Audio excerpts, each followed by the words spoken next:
आप देख रहे हैं मलिक न्यूज 24, नजर सच खबर पर। भारतीय मजदूर संघ के तत्वाधान में नीलम पार्क में धरना प्रदर्शन किया गया। पंचायत पैसा मोबिलाइजरों ने सेवा बहाली और मानदेय वृद्धि की मांग को लेकर सौंपा ज्ञापन। पंचायत पैसा मोबिलाइजर कर्मचारी संघ मध्य प्रदेश द्वारा मुख्यमंत्री के नाम ज्ञापन सौंपकर प्रदेश के पैसा मोबिलाइजर की विभिन्न लंबित मांगों के निराकरण की मांग की गई है। संघ ने कहा, पैसा मोबिलाइजर वर्षों से जनजातीय क्षेत्रों में शासन की योजनाओं के क्रियान्वयन, जन जागरूकता, ग्राम सभा के संचालन और सामाजिक गतिविधियों में महत्वपूर्ण भूमिका निभाते आ रहे हैं। ज्ञापन में मांग की गई है, हाल ही में सेवा से पृथक किए गए पैसा मोबिलाइजरों की सेवा समाप्ति आदेश तत्काल प्रभाव से निरस्त कर उनकी सेवाएं बहाल की जाए। साथ ही जनजातीय क्षेत्रों में कार्यरत पैसा मोबिलाइजर के लिए स्पष्ट नीति बनाकर विभाग में समायोजन किया जाए। संघ ने मुख्यमंत्री द्वारा पूर्व में की गई घोषणा का उल्लेख करते हुए कहा कि पैसा मोबिलाइजरों का मानदेय 4,000 रुपए से बढ़ाकर 8,000 रुपए किए जाने की घोषणा को अमल में लाया जाए। इसके अतिरिक्त किसी भी कर्मचारी की सेवा समाप्त करने से पूर्व निष्पक्ष जांच एवं सुनवाई का अवसर दिए जाने की भी मांग की गई है। ज्ञापन में बताया गया, प्रदेश के अनेक पैसा मोबिलाइजरों का 8 से 10 माह का मानदेय लंबित है, जिसके कारण उनके परिवार आर्थिक कठिनाइयों का सामना कर रहे हैं। संघ ने लंबित मानदेय का तत्काल भुगतान किए जाने की मांग उठाई। पंचायत पैसा मोबिलाइजर कर्मचारी संघ के पदाधिकारियों ने मुख्यमंत्री से हजारों परिवारों के हित में शीघ्र निर्णय लेने का आग्रह किया। ज्ञापन की प्रतिलिपि पंचायत एवं ग्रामीण विकास मंत्री, प्रमुख सचिव पंचायत एवं ग्रामीण विकास विभाग और आयुक्त आदिवासी विकास विभाग को प्रेषित की गई है। तो आज आप सरकार को क्या बोलना चाहती हैं? सर नमस्ते सभी को। सर मैं विकलांग हूँ, तब भी सर मैं इतना मेरे को काम करवाते हैं। पंचायत से सचिव, रोजगार सहायक बोलते हैं कि फ़ोन लगा दे, एक बार फ़ोन लगा दे कि आ जाओ। तो हम ये छोटी बच्ची थी तब भी मैं काम करती थी। KYC, ये पेंशन के और अभी समग्र ID, तो घर घर जाके एक एक को बोल बोल के वो सर तो आते नहीं, पर मैं जाती थी और मैं करती थी। सर तो सुबह से 8 या 7 बजे से ही फ़ोन लगा देते थे। जी अपना नाम बताइए। मैं क्षमा दीक्षित। आज आप लोग इतने भव्यता से एक आंदोलन कर रहे हैं, सरकार को आप क्या कहना चाहते हैं?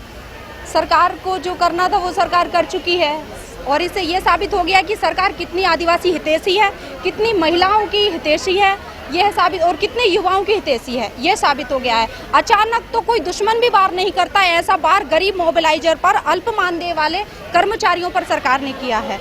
इतना घोर अन्याय, अत्याचार तो वो पहले से कर रही थी, लेकिन कम से कम कर्मचारी देख के तो करती।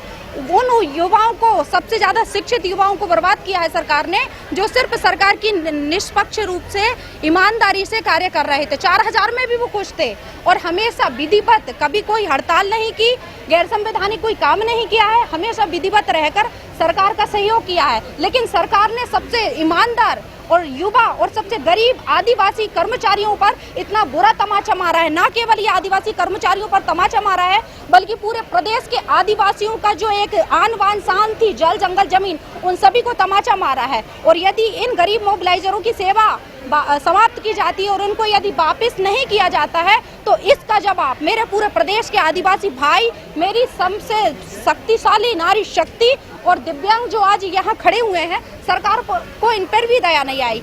और यदि जिनको लगता है कि आदिवासी सरकार की तरफ से आप लोगों की ये मांग को पूरा नहीं किया जाता, कि ये आंदोलन आगे भी जारी रहेगा? आंदोलन आगे जारी रहेगा और इसमें न केवल कर्मचारी रहेंगे, चूंकि ये आदिवासियों के गाल पर तमाचा है, तो मेरे पूरे प्रदेश के, देश के आदिवासी इस पर खड़े होंगे। तो नारी शक्ति जो इन्हें बढ़ चढ़ के इसमें हिस्सा लिया है। देखिए, इसकी यदि चयन प्रक्रिया की बात की जाए तो ये आदिवासी क्षेत्रों में है। आदिवासियों को जल जंगल जमीन और उनके शोषण से बचाने के लिए ये भर्ती की गई है।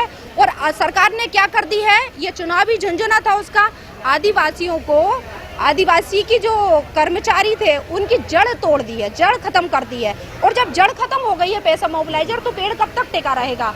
तो ये इससे साफ सिद्ध होता है कि सरकार ना है आदिवासी हितैषी है और ना ही महिलाओं की हितैषी। आज दीदी आप यहाँ आए हुए, हालत में आए हुए हो, बच्चे भी आपके हाथ में, भविष्य से एक आंदोलन हो रहा है, तो आप क्या कहना चाहते हैं? मैं ये कहना चाहती हूँ सरकार से कि मैं बच्चे लेके आई हूँ छोटा सा, ना मुझे मातृत्व अवकाश मिला और ना ही कोई अवकाश मिलता है। पंचायत में हम जो भी योजनाएं आती हैं उसको हम घर घर तक पहुंचाते हैं और अन्य प्रकार की योजनाएं आती हैं कहीं ना उन्हें कहीं भी सरकार आप लोगों के साथ अन्याय तो नहीं कर रही है? जी कर रही है अन्याय, क्योंकि इस तरह बिना बताए कारण के कोई सूचना के नोटिस जारी करना, ना कोई कुछ करना और सीधे सेवा समाप्ति का लेटर जारी करना, ये हमारे लिए बहुत ही दुख का विषय है।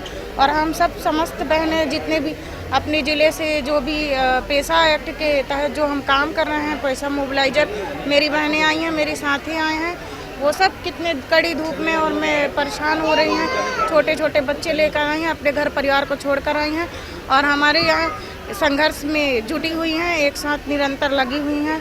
तो मैं सरकार से यही अपील करना चाहूँगी कि हमारी सेवा बहाली की जाए और अपने हमारे साथ न्याय करे और हमें हमारा नौकरी वापस दिलाए। जी बताइए। जी, राजाराम साहू, प्रदेश उपाध्यक्ष, पैसा मोबिलाइजर कर्मचारी संघ मध्य प्रदेश। राजा जी, आज आप लोगों ने इतने भव्य स्तर से आंदोलन रखा है, तो सरकार से क्या मांग रखना चाहते हैं?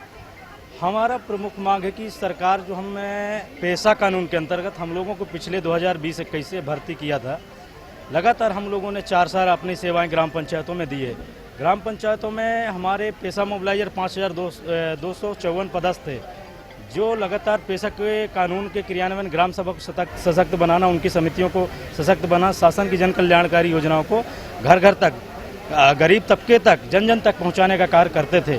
लेकिन हम लोगों का जो ये आदेश है, नियुक्ति आदेश, जो 18 मई 2026 को अचानक से हम लोगों की सेवक से पृथक किया गया, उसका आदेश निकाला गया पंचायत राज संचालनालय से, वो हमारे लिए एक पीड़ादायक से कम नहीं था, जिससे हम लोग वो आदेश को देखते हुए हमें ऐसा लगा कि सरकार हमारे साथ धोखा किया है, अन्याय किया है, शोषण किया है।